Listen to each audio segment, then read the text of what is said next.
안녕하세요, 청취자분. 오늘 저희가 같이 볼 글은 예배는 관교다라는 제목의 묵상 자료인데요. 시작부터 딱 와닿는 구절이 있더라고요. 예레미야서 2장 6절.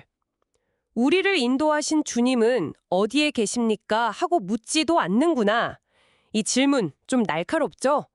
혹시 우리도 모르게 신앙생활이라는 이름 아래 여러 활동은 하는데 정작 하나님과의 관계는 좀 놓치고 있는 건 아닐까 이런 생각을 하게 만들어요. 네, 맞아요. 이 글이 딱 그 부분을 파고드는 것 같아요. 하나님께서 원래 예배를 계획하신 의도는 당신의 영광을 우리가 보고 거기에 합당하게 반응하면서 깊은 관계를 맺는 거였는데, 근데 글을 보면 요즘 많은 경우에 그 예배가 살아있는 만남이라기보다는 그냥 습관적으로 하는 거, 아니면 의무감에 참석하는 모임, 이렇게 좀 변질될 수 있다고 이야기하고 있어요. 그러니까 관계를 위해 주신 건데 오히려 그게 관계를 좀 방해하는, 뭐랄까, 그런 역설이 생길 수도 있다는 거죠. 아, 관계를 위한 도구가 오히려 관계를 가로막는다.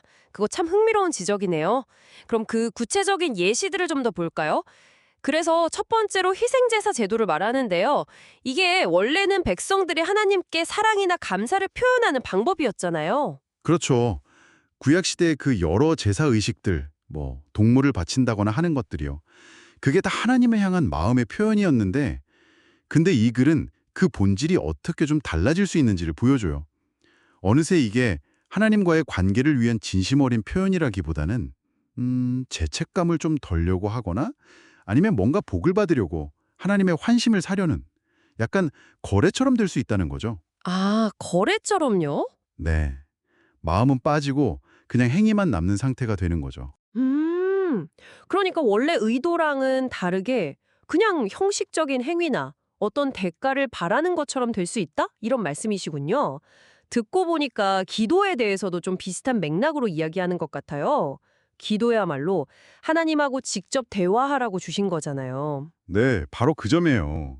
기도가 분명히 하나님과 가장 직접적으로 소통하는 길인데, 우리가 혹시 너무 일방적으로 그냥 내 할 말만 쏟아내고 있지는 않은지, 그걸 묻는 거죠. 내 이야기는 막 하는데 정작 하나님의 생각이나 마음을 들으려고 하는 노력은 좀 부족하지 않나 하는 거예요. 진짜 대화라는 건 서로 오고 가는 건데, 우리의 기도가 어느샌가 그냥 나 혼자 말하는 독백처럼 될 수도 있다는 그런 성찰인 거죠. 아, 듣는 거 없이 그냥 말하기만 하는 기도. 생각해보니까, 그럴 수도 있겠네요. 심지어 율법에 대해서도 비슷한 경고를 하더라고요. 그 율법이라는 게 원래는 우리를 보호하고 또 공동체를 위한 사랑의 원칙이었을 텐데 말이죠. 맞습니다.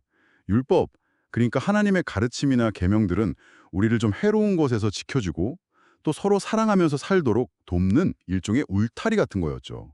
하지만 이 글은 이것마저도 율법주의로 변질될 수 있다고 경고해요. 즉, 그 율법의 원래 정신인 사랑이나 관계는 잊어버리고 그냥 규칙 조항들을 기계적으로 지키는 데만 급급해지는 그런 상태예요. 아, 그냥 규칙만 지키면 된다는 식으로 네, 나 이거 했으니까 괜찮아. 이렇게 자기 위안 삼는 도구가 될 수도 있다는 거죠. 이렇게 제사, 기도, 율법까지 관계를 위해 주신 것들이 오히려 형식적인 껍데기만 남을 수 있다. 이런 지적이네요. 그래서 이 글이 던지는 가장 좀 핵심적인 질문이 이거 아닐까 싶어요. 우리가 이렇게 기도하고 예배 참석하고 뭐 헌금도 하고 다 하는데 정작 하나님의 임재, 그 살아있는 현존을 전혀 경험하지 못하는 게 가능할까? 바로 그 질문이 이 글의 정말 심장 같은 부분이죠. 여기서 하나님의 임재라는 건 그냥 머리로 아는 하나님 말고요. 정말 지금 여기 나와 함께 하신다는 그 생생한 느낌, 그분과의 실제적인 연결감, 뭐 그런 걸 의미할 텐데요.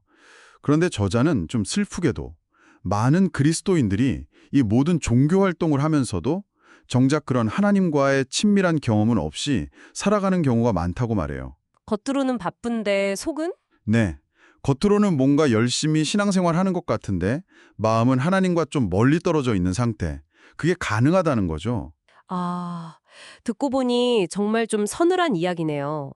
이게 딱 처음에 언급했던 예레미야서의 그 외침하고 연결되는 것 같아요. 활동은 하는데 하나님은 잊어버린 상태. 혹시 청취자분께서도 이런 고민, 그러니까 열심히 신앙 활동은 하는데 마음 한구석에서는 하나님과의 거리가 느껴진다거나 이게 관계라기보다는 좀 습관 같다. 이렇게 느껴졌던 순간이 있으셨을까요? 네. 그래서 이 글은 우리에게 굉장히 강하게 촉구하고 있어요. 그냥 익숙하고 편안한 종교적 습관에 머물지 말고 예수 그리스도와의 진짜 살아있는 관계, 그 관계로 나아가라고 말이죠.